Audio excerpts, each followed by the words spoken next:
Veio Roma. Após terem vencido a Primeira Guerra Púnica, no ano de 241 antes da Era Cristã, os romanos estabeleceram aqui a sua primeira colônia, que se transformaria depois numa província.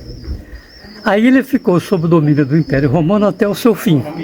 Depois passou para o Império Bizantino e no século IX, depois da Era Cristã, vieram os árabes.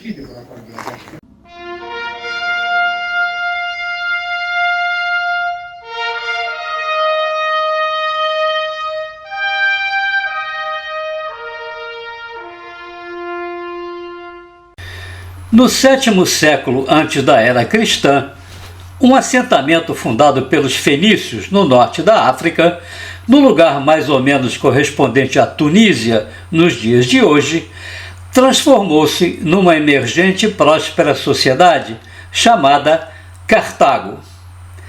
Sua proeminência em toda a área do Mediterrâneo Sul a fez tornar-se, a partir dos anos 500 a.C., o maior entreposto comercial da região e sua capital numa das mais ricas cidades da Antiguidade Clássica.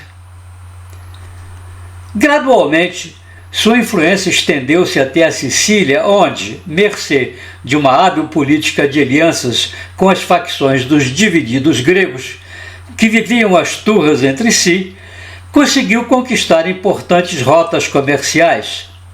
Seria quase natural que, dado seu crescente poderio, Cartago absorvesse e dominasse a Sicília.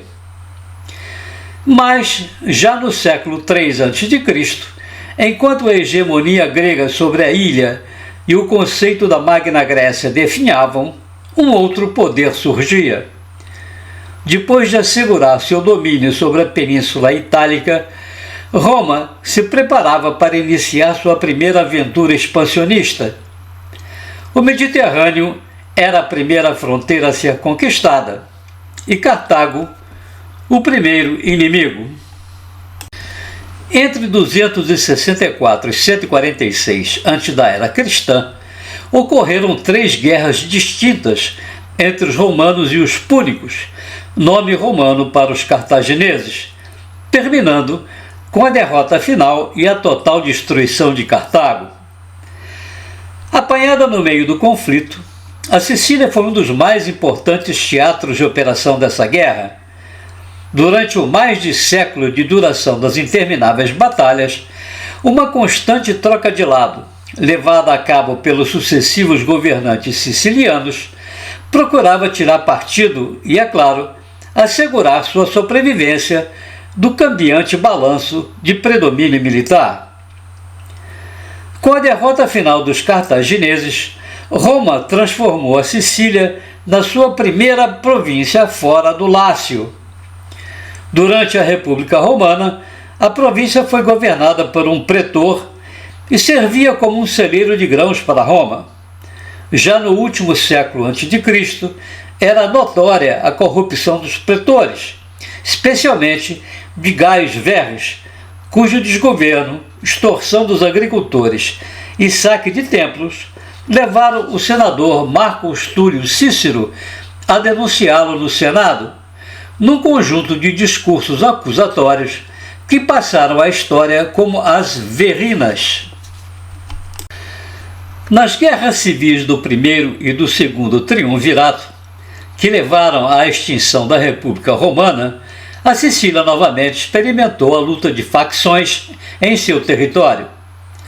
Depois, com o nascimento do Império, sob o imperador Augustus, a ilha iria iniciar um extenso período de relativa calma e tornar-se numa valiosa base agrícola para Roma, além de um prestigiado lugar de lazer e diversão para muitos patrícios romanos.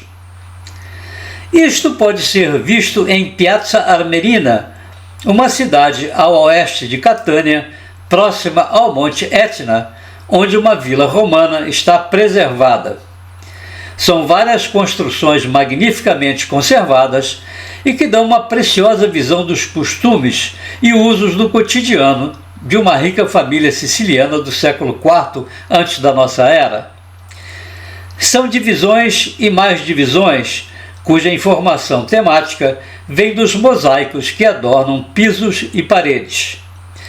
É um dos muitos testemunhos da presença romana na ilha, quase 700 anos que deixaram a marca de Roma em anfiteatros, estátuas, estradas, lendas e histórias. Mas, lá pelos meados do século V, o Império dava sinais de exaustão. Roma chegava ao fim de seu poderio e as invasões bárbaras tinham início. Logo, a Sicília iria sofrer o mesmo destino.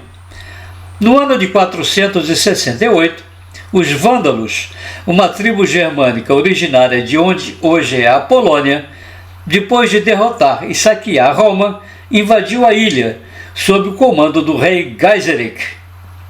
Ficariam durante 9 anos. Em 477, com a morte de Gaiseric, com a incrível idade para a época de 88 anos, o domínio vândalo decresceu e em 478 vieram os ostrogodos. Foi só no ano de 554 da nossa era, portanto quase 100 anos depois, que o imperador Justiniano, do Império Romano do Oriente, derrotou e expulsou os ostrogodos da Sicília. Os bizantinos chegavam, terminavam as invasões bárbaras na ilha, mais uma leva de conquistadores, mais uma pedra no caleidoscópio de culturas. Esta saga, entretanto, iria continuar. Os bizantinos ficaram por 300 anos, explorando a ilha com impostos extorsivos, enquanto, ao mesmo tempo, deixavam um permanente legado cultural, principalmente no tocante à entronização da Igreja Cristã Ortodoxa como religião dominante.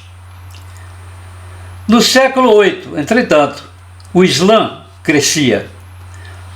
Com domínio total no norte da África, os árabes preparavam-se para transpor o Mediterrâneo e, em 827, invadiram a Sicília.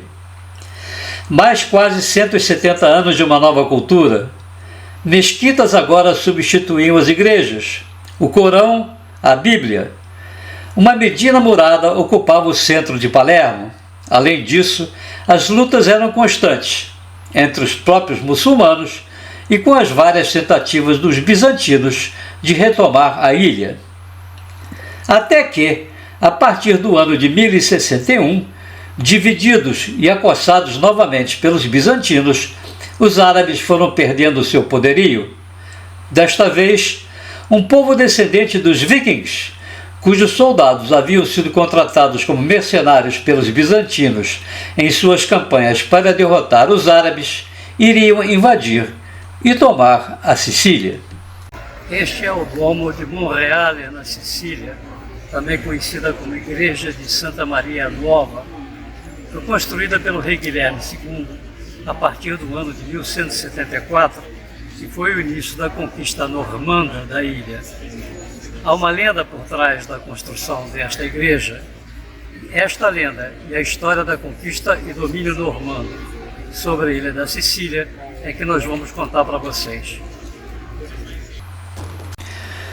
Durante uma caçada, o rei normando Guilherme II da Sicília resolveu descansar debaixo de uma árvore e adormeceu. Em seu sonho, apareceu-lhe a Virgem Maria, sugerindo que ele fizesse construir uma igreja naquele local. Ao se retirar da árvore para o início da construção, um tesouro em moedas de ouro foi encontrado e usado para financiar as obras. Neste ano de 1174, o domínio normando sobre a Sicília estava consolidado, domínio esse cuja luta tivera início em 1061, quando os irmãos Robert e Roger Guiscard derrotaram, num ataque de surpresa, os sarracenos em Messina. O domínio normando acabaria em 1266, com mais uma troca de poder. Esta terra marcada por intermináveis disputas ainda sofreria mais guerras, mais invasões e mais conquistas. Seu povo continuaria a lutar como soldados e a ser explorado como vassalo. Depois dos normandos, ainda durante a Alta Idade Média, passando pela Renascença e até o final do século XVIII, uma interminável e imparável sucessão de diferentes dominadores reinaria sobre a Sicília. Reis germânicos, franceses, aragoneses, casas reais como a de Savoia, os Habsburgos e os Bourbons, todos tiveram seu período de mando sobre os sicilianos, procurando tirar o maior proveito de sua produção agrícola e de sua posição estratégica, enquanto enfrentavam pestes, terremotos e revoltas internas. Brevemente ocupada pelos britânicos durante as guerras napoleônicas, em 1816, finalmente, os sicilianos puderam celebrar a esperança de uma autonomia que os livrasse da pobreza, da opressão, do terror das guerras e da falta de liberdade. Nápoles e Sicília, um território que lembrava os tempos da Magna Grécia, uniam-se para formar o Reino das Duas Sicílias, sob o rei Ferdinando I. Infelizmente, para os sicilianos, esta paz e essa tranquilidade não iriam durar por muito tempo. Em Itália se diz: "I sogni belli non si avverano mai", os sonhos lindos nunca se tornam realidade. Muita coisa ainda iria acontecer, mas isso vai ficar para a próxima parte dessa história que estamos contando sobre a Sicília. Se você gostou desse vídeo e gosta desse canal, por favor, inscreva-se se ainda não fez, divulguem, comentem, compartilhem para que este canal possa prosseguir. Muito obrigado e até a próxima!